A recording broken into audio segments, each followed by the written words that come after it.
My wife was actually working here.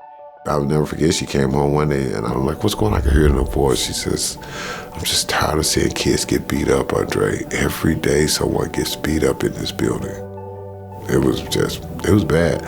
No, it was like Fight Club is how it was seen, you know? It was just like one fight would end, another one would break out. That's what they knew.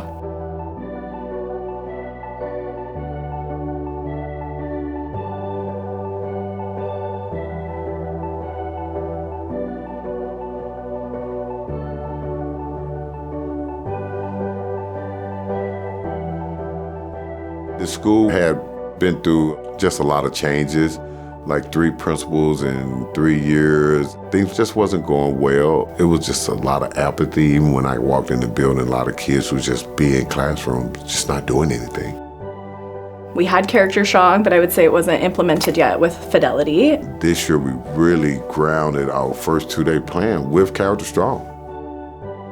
Our first day of school, we had an assembly in our gym, and we gave the CharacterStrong first lesson.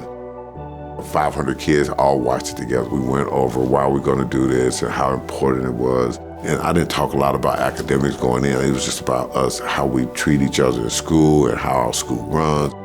As Dr. Sal got here, he really pushed for CharacterStrong to be done in all classrooms, all grade levels. We was honest with the kids. There's a lot of fighting going on. We got kids who don't feel like they belong here. We want to bring back belonging into the building. Probably took until mid-November is when I really saw like my kids were like, we're doing this every day. Since then, there's just been a huge change.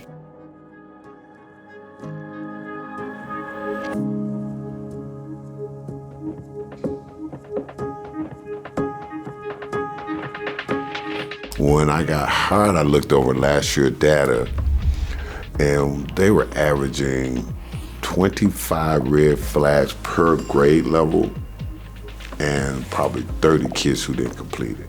When we did our winter, it was an average of 2 red flags per grade level. 0 incomplete. But this is so fast. I did not expect it. All of a sudden, that's when you could see the effort. They were putting in more effort. So we started seeing the behaviors improve, I mean, dramatically. And then we started seeing those red flags go away, just like from 30 to 2 per grade level. And we knew then we got something going on here.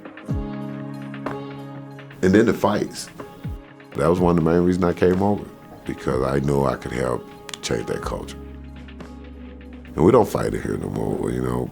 You ask the staff, they'll say we went to about 100 a year to about 5. It's like night and day, seeing the kids together, just interacting and sharing and being positive and encouraging, picking one another up. There's so much more kindness about the building. Last year, I was very hard to work with. I had a lot of struggles, I got suspended a lot. But this year, I realized like the change, and since he became our new principal, I felt like he was so much better for like a community-wise, and he brought our school together, and I definitely switched it up. I haven't got in trouble, never got suspended, I haven't cussed out anybody, and he just makes the school so great. The kids are working through problems and just life in calmer ways. They have a bigger vocabulary around what their needs are and how to not always be reactive. Like, this is a great program to learn how to be proactive in your life.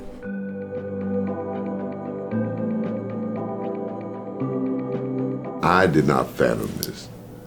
I did not. I thought I would be working on this thing for at least a couple of years. And before the Christmas break, the school had turned. I want this building to be the crown jewel of this community. I want our scores to be representative of who our kids are and not representative of the conditions that the school was in prior.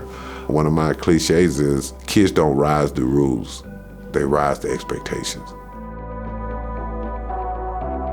No one rises to rules. They either comply or they don't.